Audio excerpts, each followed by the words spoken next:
Ya netizen dan sahabat maritim, Indonesia merupakan negara maritim.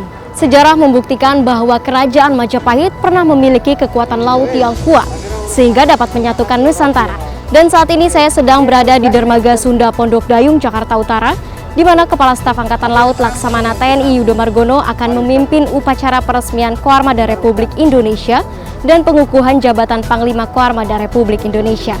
Selanjutnya, Kepala Staf Angkatan Laut akan meresmikan Gedung Mako Koarmada Republik Indonesia di Jalan Gunung Sahari, nomor 67, Jakarta Pusat. Berikut liputan selengkapnya.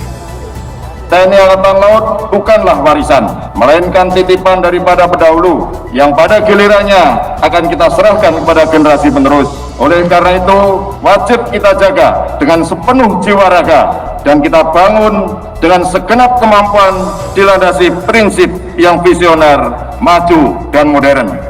Jangan pernah melupakan sejarah. Nusantara dulu dapat disatukan karena Kerajaan Majapahit pernah memiliki kekuatan angkatan laut yang sangat kuat, sehingga disegani oleh kerajaan atau bangsa-bangsa lain. Bagi bangsa Indonesia, negara yang berbentuk kepulauan adalah takdir dan anugerah Sang Pencipta. Saat ini merupakan tonggak sejarah bagi kita semua dengan berdirinya organisasi di lingkungan TNI Angkatan Laut baru, yaitu Komando Armada Republik Indonesia, dan diresmikan langsung oleh Kepala Staf Angkatan Laut Laksamana TNI Yudo Margono, sekaligus mengukuhkan Laksamana Madya TNI Dr. Agung Prasetyawan sebagai Panglima Koarmada RI yang pertama dalam upacara di Dermaga Sunda Pondok Dayung, Jakarta Utara.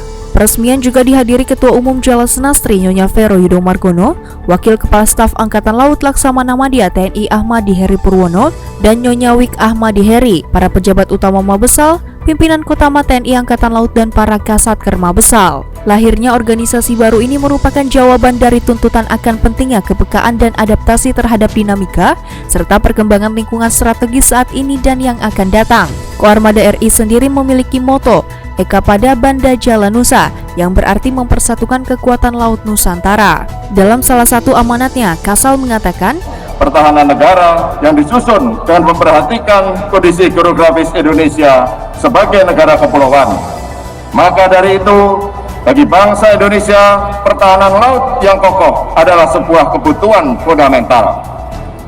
Jika kita terpaksa harus bertarung, akan kita hindari pertarungan di dalam rumah sendiri. Sebab menang sekalipun di rumah kita akan hancur berantakan, keluarga ketakutan, bahkan menjadi korban. Jika kita terpaksa harus berkelahi, akan kita lakukan di batas terluar pagar pekarangan kita. Jala Seva, Jaya Mae!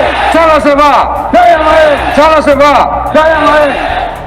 Setelah dari Pondok Dayung, selanjutnya Kasal meresmikan Gedung Candrasa yang akan digunakan sebagai Mako Koarmada RI di Jalan Gunung Sahari nomor 67. Gedung Candrasa sendiri syarat dengan peran historis dalam perjalanan TNI Angkatan Laut. Sejak 1959, Candrasa adalah kantor markas besar Angkatan Laut sebelum kemudian berpindah ke Cilangkap pada tahun 1986. Kasal mengatakan, dan saya harapkan Panglima Koarmada RI beserta staf dapat menyelenggarakan operasional dari tempat ini.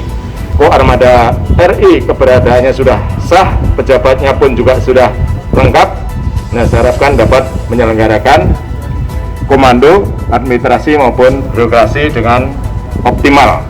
Sejarah panjang Gedung Candrasa diharapkan akan merasuk ke dalam jiwa personel pengawal Koarmada RI, sehingga akan menjadi inspirasi dalam pengabdian memajukan organisasi. Eka pada Banda Jala Nusa, mempersatukan kekuatan laut Nusantara. Jales Veva Jaya Mahe, justru di laut kita jaya.